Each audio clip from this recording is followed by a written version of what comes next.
Olá pessoal, hoje nós vamos tratar um pouco sobre a dupla poda ou a colheita de inverno, o vinho da colheita de inverno que usa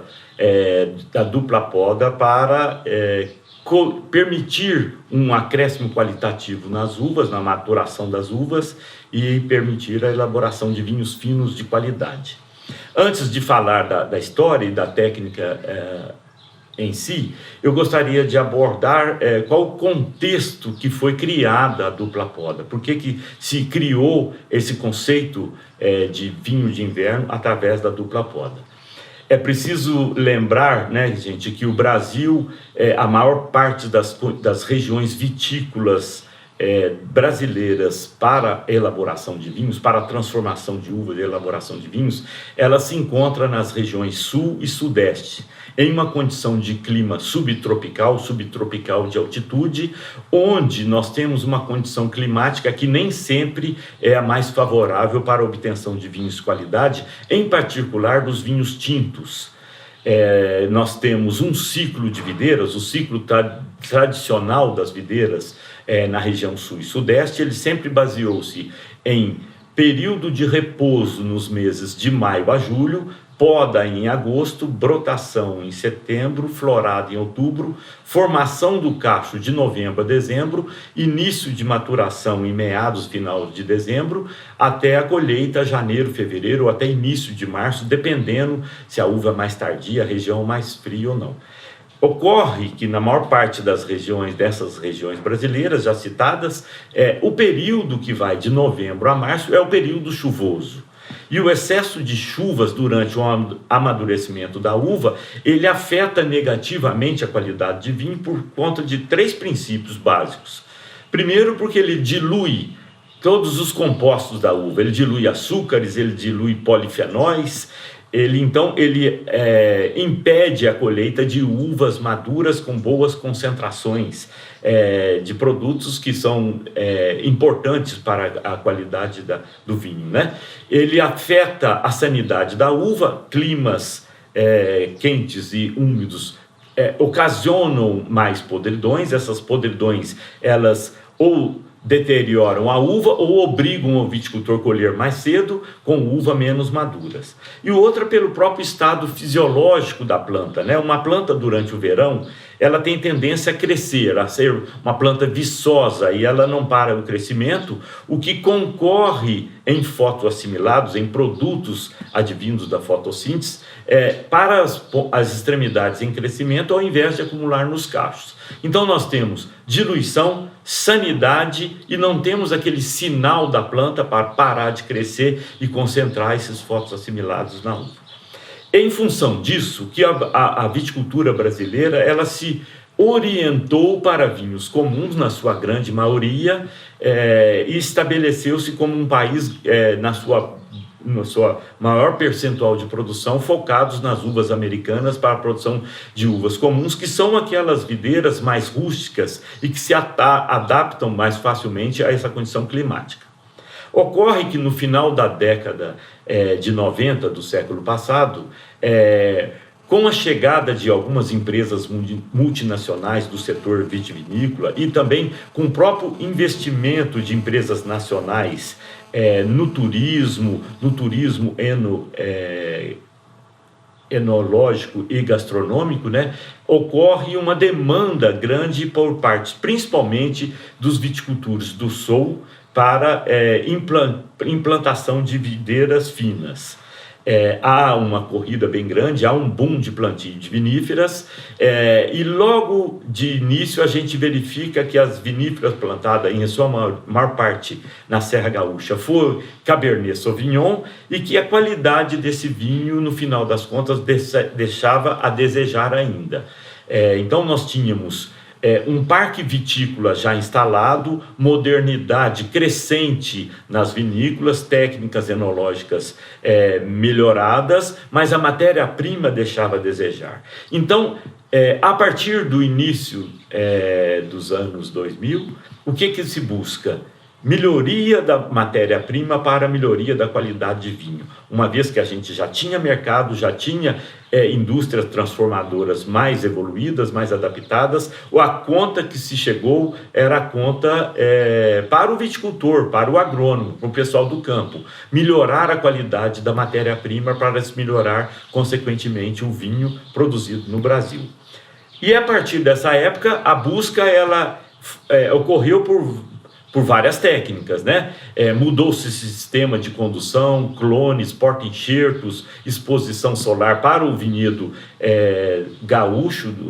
lá da Serra Gaúcha, melhorou-se a matéria-prima do vinho da região do sul, o próprio gaúcho mudaram parte das seus vinhedos para a campanha, buscando melhores condições de clima, mas nas outras regiões brasileiras, por exemplo, Santa Catarina, ocorreu outras mudanças, saíram-se do Vale do Rio do Peixe e foram cultivar as videiras em zonas de altitude, criou-se o vinho de altitude. Algumas empresas migraram para o Nordeste, buscando período de seca para ter melhores condições de maturação da uva, e aqui no Sudeste nós ficamos ainda assim um pouco nos indagando sobre o potencial vitícola. É necessário dizer que naquela época, em 2000, já existia um vinhedo na região sudeste brasileiro, em especial em Andradas e Caldas, mas ele era focado todinho no cultivo de uvas americanas com colheita de verão. Bom, ocorre que nessa época eu já era pesquisador da EPAMIG, professor associado da Universidade Federal de Lavras, e me indagava sobre a possibilidade da gente inverter o ciclo da videira para colher uvas em uma condição climática mais favorável a essa maturação, né? E eu linkava sempre essa condição, esse conceito com o princípio teórico de quais são as condições climáticas para se produzir vinho fino de qualidade no mundo todo, né? Eu me lembro das aulas de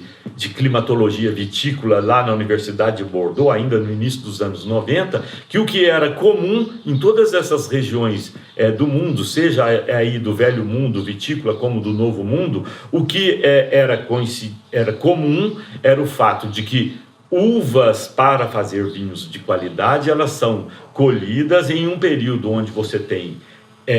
dias ensolarados, noites frias e o solo em um regime de imposição gradativa de um estresse hídrico moderado, que é o que faz exatamente você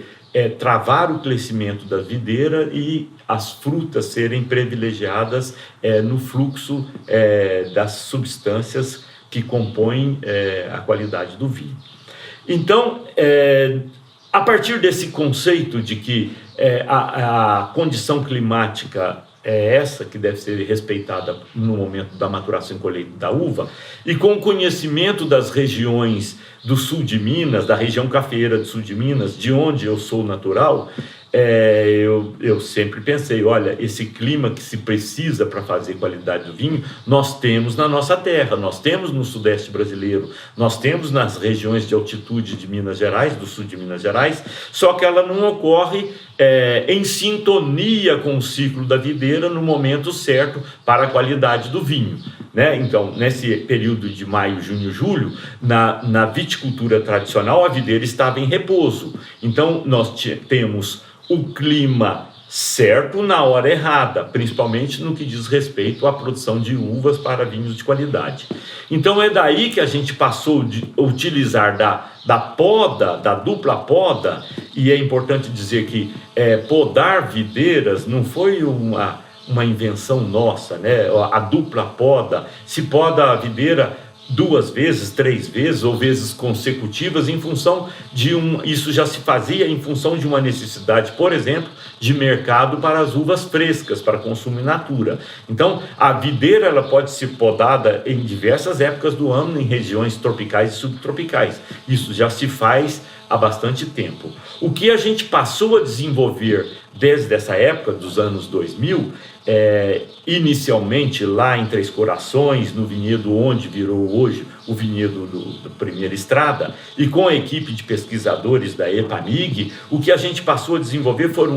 foi um conceito e um pacote tecnológico bem mais amplo, bem mais desafiador e mais inteligente, que usa da dupla poda, mas o princípio que a gente queria é ter uvas vitis vinífera, da espécie vitis vinífera, que são aquelas empregadas para fazer os vinhos finos de qualidade, sendo amadurecidas num período do ano favorável à qualidade, em particular dos vinhos tintos. Para isso foi necessário fazer bastante coisa, né? Adaptar as variedades, quais as variedades que respondem bem a essa técnica, qual o sistema de condução, a densidade de plantio, o porta-enxerto, a data de se podar, os estudos das evoluções de maturação, dos polifenóis e de tudo aquilo que compõe a qualidade do vinho. Então, a técnica nela mesmo, em si mesmo, ela foi desenvolvida inicialmente em Três Corações,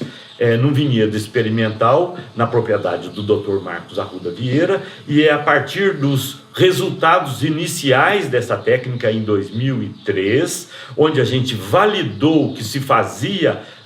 matéria-prima para fazer vinho de qualidade, com volume de produção condizente com uma exploração econômica. Então é a partir desse momento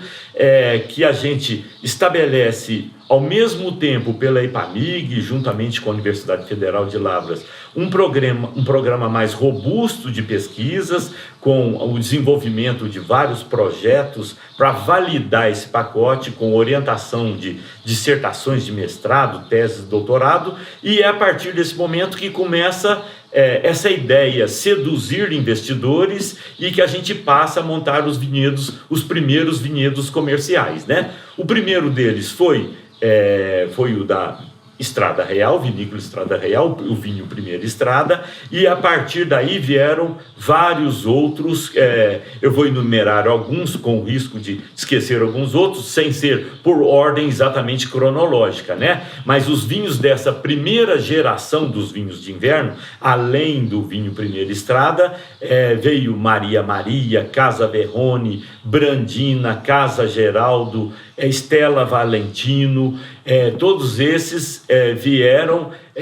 já de imediato sendo plantado. A Guaspari, também de Espírito Santo do Pinhal, começou a implantar nessa época, a partir de 2015, 2016, e esses vinhos foram chegando no mercado, as marcas comercial, a partir de 2013, o Primeira Estrada foi o primeiro a chegar, depois vieram vários outros, né? Dessas empresas, e hoje a gente assiste um crescimento bastante surpreendente e espetacular desses vinhedos que estão sendo implantados no Sudeste brasileiro, né? Hoje, Minas Gerais, São Paulo, Rio de Janeiro, Espírito Santo, Goiás, o Distrito Federal e a Chapada da Diamantina, na Bahia, são os estados principais no plantio e na produção de vinhos de inverno através da técnica da dupla poda. Nós já atingimos mais de 500 hectares desses vinhedos, já estamos na segunda para terceira geração de novas vinícolas. A cada ano no mercado surgem novas marcas, surgem novas regiões produtoras dentro dessas regiões que eu citei, do Sudeste e do Centro-Oeste e parte do Nordeste. Mais de 500 hectares plantados, há um ritmo de acréscimo anual que ultrapassa os 20%, 30% de incremento da área cultivada. Esse ano nós devemos ter aí mais de 120 hectares novos plantados no ano de 2021. E essa produção, esse aumento da produção, levou um grupo de produtores já em 2016, preocupando com a identidade desse vinho, com a padronização desse vinho, a criar a Associação Nacional de Produtores de Vinho de Inverno, a Amprovin. A Amprovin tem como base, como princípio e objetivo, padronizar e regulamentar a produção dos vinhos de inverno. Nós temos uma marca coletiva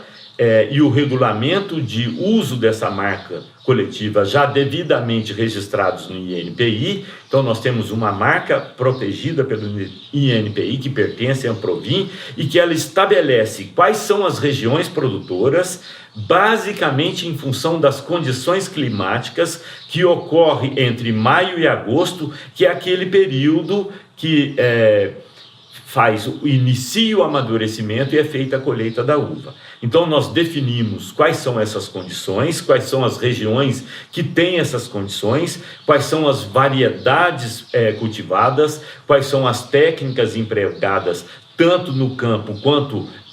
na vinícola para elaborar esse vinho, quais são os índices físico-químicos de maturação da uva e, consequentemente, os padrões analíticos desses vinhos e também os padrões sensoriais desses vinhos para que eles possam receber um selo de qualidade, um selo da marca coletiva Vinho de Inverno. Esse selo já vai para as ruas, já está sendo, essa safra de 2021 já está sendo toda cadastrada, toda acompanhada, e aqueles vinhos que atenderem o padrão de qualidade e a tipicidade daquilo que a gente quer imprimir para o vinho de inverno, já receberão esses selos a partir desse ano. Então, estarão já no mercado a partir de 2022 os primeiros vinhos já com selo de garantia da Anprovin. A gente espera com isso oferecer garantias de qualidade para o nosso consumidor e trabalhar cada vez mais as regiões específicas do vinho de inverno, as regiões autorizadas para o vinho de inverno, né? Isso acreditamos que a médio prazo nós vamos levar ao surgimento de indicações de procedências diversas, respeitando as diferentes regiões de produção do vinho de inverno, né? É lógico que o vinho de inverno colhido na Serra da Mantiqueira não vai ser necessariamente o mesmo do vinho do Cerrado, nem o vinho da Chapada da Diamantina, nem o vinho do Planalto Central, da Alta Mogiana, da Mogiana, né? O que a gente espera no futuro é que dentro do vinho de inverno você tenha várias indicações de procedência distintas, com qualidades distintas, com informação distintas, e que vão compor uma gama varietal, uma gama de tipicidade maior para o vinho de inverno, para o vinho brasileiro como um todo, né? Isso aí quem sai ganhando é o consumidor final, que vai ter a viticultura brasileira enriquecida, com vinhos de qualidade, que vai completar a gama dos vinhos de qualidade, que o Brasil já como um todo, nas regiões tradicionais e nessa nova fronteira que nós estamos criando, já está recebendo a cada dia, né? Então, esse uma panorâmica geral do vinho de inverno. Hoje nós acreditamos que é um vinho que veio para ficar, que tem o seu lugar no presente e tem um futuro brilhante, com a incorporação de novas regiões, incorporação de novos produtores e com o propósito de trazer qualidade para o consumidor brasileiro e identidade com a região onde ele é produzido. Então, encerrando então esse módulo, gente, nós abordamos hoje aqui um pouco da história da dupla poda e dos princípios da dupla poda. Numa aula seguinte nós iremos tratar um pouco desse conceito dos vinhos produzidos na Serra da Mantiqueira, que abrange os estados de Minas, São Paulo e Rio de Janeiro, e um pouco dos seus fundamentos e distinções. Isso será abordado em um próximo módulo. Obrigado por nos acompanhar e até o nosso próximo vídeo.